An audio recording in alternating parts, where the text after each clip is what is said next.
আসসালামু আলাইকুম গাইস, কেমন আছেন আপনারা সবাই? আপনাদের জন্য আমি আজকে একটা মাছ ভুনার রেসিপি নিয়ে আসছি। প্রথম দেখুন এখানে সর্ষে বাটা আর জিরা, কয়টা পেঁয়াজ, একটা টমাটো, কয়টা কাঁচামরিচ একসাথে ব্লেন্ডার করে নিছি। আর এখানে দেখুন আমি চুনের ডাঁড়ি মাছটা রান্না করবো। ওই মাছটা ধুইয়া সুন্দর করে একটু হলুদ মরিচ লবণ দিয়ে সুন্দর করে মাইখা নিলাম।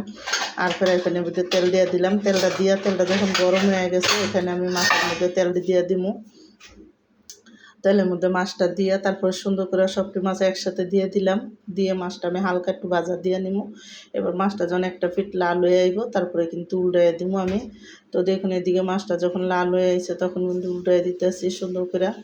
তো উল্টাইয়া তারপর প্রতিটা মাছই উল্টাই দিব। উল্টাইয়া তারপরে কিন্তু আমি কী করবো, ওই ফিটটা হালকা একটু পর্যন্ত মাছটারে আমি সুন্দর মতন করে নিব। তো দেখুন এদিকে আমার প্রতিটা মাছই উল্টানো হয়ে গেছে গা।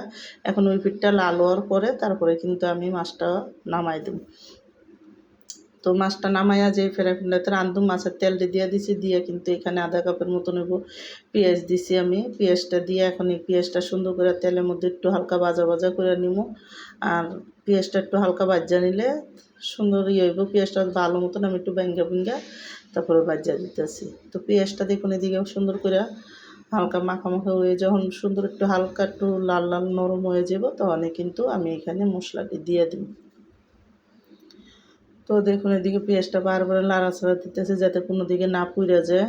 তো সুন্দর করে লাড়া দিয়া তারপরে কিন্তু যখন পেঁয়াজটা এরকম হালকা লাল হয়ে আইছে, হালকা হালকা একটু লাল হয়ে আইছে, তখন আমি এখানে 1 চামচ আর আধা চামচ লবণ দিয়ে দিলাম। 2 চামচের মতন আমি এখানে আদা রসুন বাটা, 1 চামচ আমি হলুদের গুঁড়া, 2 চামচ 1.5 চামচ মরিচের গুঁড়া, 1 চামচ ধনিয়া গুঁড়া। তো সব কিছু দিয়া যে মশলাটা ব্লেন্ডার করছিলাম সরষে বাটাটা ওইটা আমি দিয়ে দিলাম। একটু পানি দিয়ে সুন্দর করে দিয়ে ভালো করে মশলাটা কষায় নেব। আর মশলাটা কষায় একটা সুন্দর করে এই পানিটা একটা শুকাইয়া যখন তেল উঠতে যাব তারপরে কিন্তু এখানে আমি টমাটোটা দিয়ে দিই।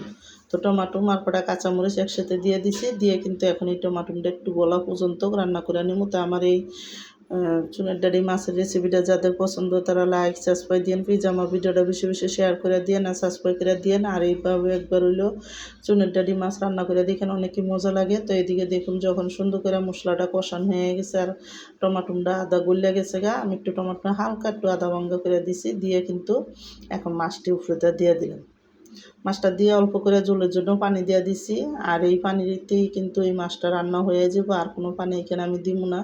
তো এখন ভালো করে লাড়াচাড়া দিয়ে ডাইক্কা মাছটা রান্না করবো। যখন মাছটা এরকম হয়ে যাব তারপরে কিন্তু আমি নামাই দেবো। তো আমার দেখুন মাখা মাখা হয়ে গেছে, নামাই দিছি। আমার কাছে ধনিয়াটা ছিল না, আপনারা ধনিয়াটা একটা দিয়ে দিন, আরও ভালো লাগবে এই মাছটা খাইতে। এখন আমার মাছটা রান্না শেষ।